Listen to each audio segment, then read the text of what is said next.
مطاف کے اندر کنکروں پر پیشانی رکھ کے ایک بندہ زاروں کے تار رو رہا ہے اور کیا کہتا ہے، اے اللہ مجھے معاف کر دے ورنہ قیامت کے دن مجھے نابینا اٹھانا، تیرا کیا تیرے بندوں کا سامنا بھی نہیں کر پاؤں گا۔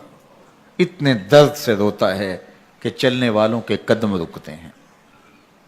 سر پہ کپڑا ڈالا ہے، زاروں کے تار، سسکیاں لے لے کے، ہچکیاں لے لے کے روتا ہے۔ کوئی اس کے پاس کھڑا ہو گیا، اس کی کمر پہ ہاتھ پھیر کے کہتا ہے، حوصلہ رکھ، اللہ بڑا کریم ہے، اللہ معاف کر دے گا۔ خیر جب وہ شخص رو رو کے آہوزاری کر کے اپنے رب کے حضور یہ تمنائیں کر کے اٹھ کے جانے لگا تو اس شخص کو شوق تھا کہ میں دیکھوں یہ ہے کون، اتنا خوف خدا، اتنا ڈر رہا ہے، پتہ نہیں کون ہے، کیا گناہ کر بیٹھا ہے۔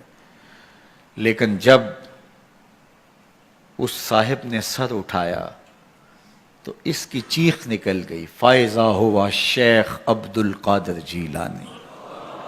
تو یہ زاروں کے تار رونے والا شیخ عبد القادر جیلانی تھا۔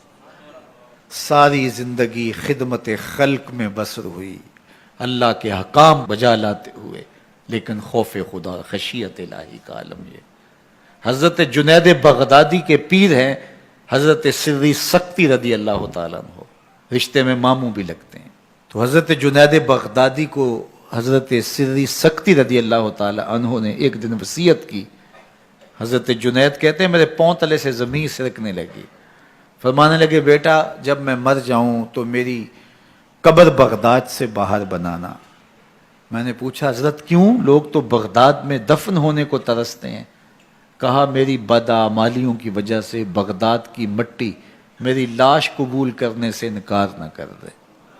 الذین یبیتون لربہم سجدا وقیاما، یہ وہ لوگ ہیں جو اپنی راتیں سجدے میں اور قیام میں بسر کرتے ہیں۔ ہم تو 4 نمازیں تسلسل سے پڑھ لیں تو بے نمازیوں کو حقیر سمجھنے لگ جائیں، لیکن یہ کیا ہے، زندگی ذکر و فکر میں گزرتی ہے، سجدہ و قیام میں راتیں بسر ہوتی ہیں، لیکن عرض کیا کرتے ہیں، مالک ہم سے جہنم کا عذاب پھیر دے۔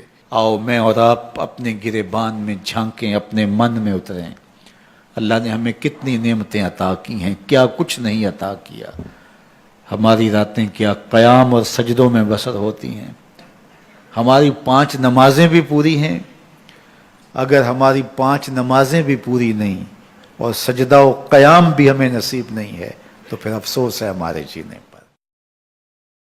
اس ویڈیو کو شیئر ضرور کیجئے، ہو سکتا ہے آپ کے ایک شیئر سے یہ بات کسی کے دل میں اتر جائے۔ جزاک اللہ۔